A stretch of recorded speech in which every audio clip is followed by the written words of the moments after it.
YSR Congress party నాయకులు, తాళ్ళూరు పంచాయతీలో ఉన్నటువంటి మన ఆర్గనైజర్స్ పెద్దలు, వైఎస్ఆర్ కాంగ్రెస్ పార్టీ నాయకులు అందరూ కలిసికట్టుగా ఈ పాట కచేరీ కార్యక్రమాన్ని ఏర్పాటు చేయడం జరిగింది. ముందుగా ఇక్కడికి వచ్చినటువంటి తాళ్ళూరు గ్రామం ప్రజలకు, ఈ చుట్టుపక్కల ఉన్నటువంటి ప్రతి గ్రామ ప్రజలకు, వైఎస్ఆర్ కాంగ్రెస్ పార్టీ అభిమానులకు, జగనన్న సైనికులకు అందరికీ నా పేరున కృతజ్ఞతలు తెలియజేస్తున్నాను. అలాగే 2019లో జగనన్న ప్రభుత్వం ఏర్పడిన తర్వాత జగనన్న ఇచ్చినటువంటి ప్రతి హామీని 100కి 100% చేసినటువంటి నాయకుడు ఈ దేశంలోనే ఒక్క జగనన్నని మీరందరూ గుర్తించుకోవాలి. అలాగే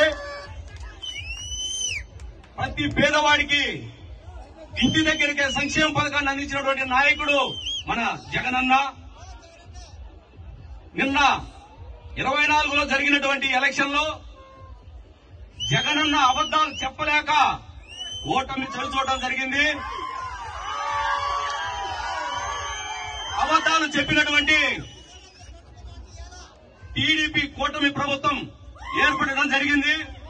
ఏర్పడిన తర్వాత వాళ్ళు చెప్పిన అబద్దాలు, హామీలు ఒక్కడు కూడా నెరవేర్చలేక డైవర్ట్ పాలిటిక్స్ కి అలవాటు పడి సోషల్ మీడియా సైనికులని, అలాగే పల్లెల్లో చిన్న చిన్న కారణాలు లేకుండానే అరెస్టులు చేస్తూ అక్రమ అరెస్టులతో కాలయాపన చేస్తున్నటువంటి కూటమి ప్రభుత్వానికి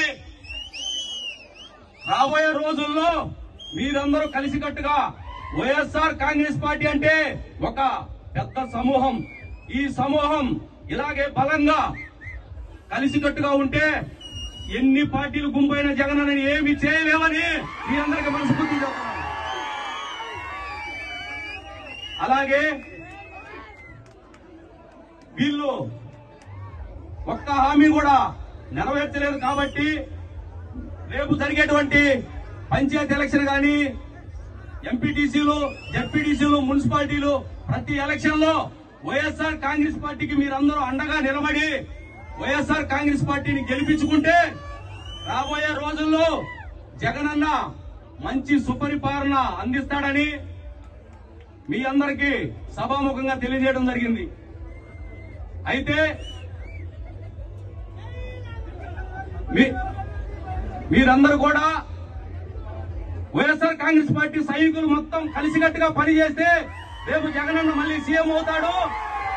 కనిగిరి నియోజకవర్గంలో వైఎస్ఆర్ కాంగ్రెస్ పార్టీని ఖచ్చితంగా జెండాని ఎగరవేయాలని మీ అందరి మనస్ఫూర్తి కోరుకుంటూ మరొకసారి తాళ్ళూరు పంచాయతీలోని వైఎస్ఆర్ కాంగ్రెస్ పార్టీ నాయకుల్ని, తాళ్ళూరు సరౌండింగ్ లో ఉన్నటువంటి ప్రతి పంచాయతీలో ప్రజలని, వైఎస్ఆర్ కాంగ్రెస్ పార్టీ నాయకుల్ని మనస్ఫూర్తిగా రేపు జరిగేటువంటి ఎలక్షన్ లో మళ్లీ జగనన్న సీఎం చేసే విధంగా మీరందరూ కష్టపడి పనిచేయాలని మనస్ఫూర్తి కోరుకుంటూ,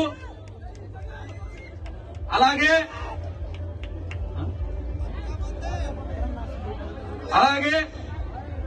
మీరందరూ ఖచ్చితంగా కలిసికట్టుగా పనిచేస్తే జగనన్న సీఎం అవుతాడని మనస్ఫూర్తి కోరుకుంటూ, మీ అందరూ రేపు జరిగేటువంటి ఎలక్షన్ లో 29లో మమ్మల్ని ఆశీర్వదించాలని, కనిగిరిలో వైఎస్ఆర్ కాంగ్రెస్ పార్టీని గెలిపించాలని మనస్ఫూర్తి కోరుకుంటున్నాను.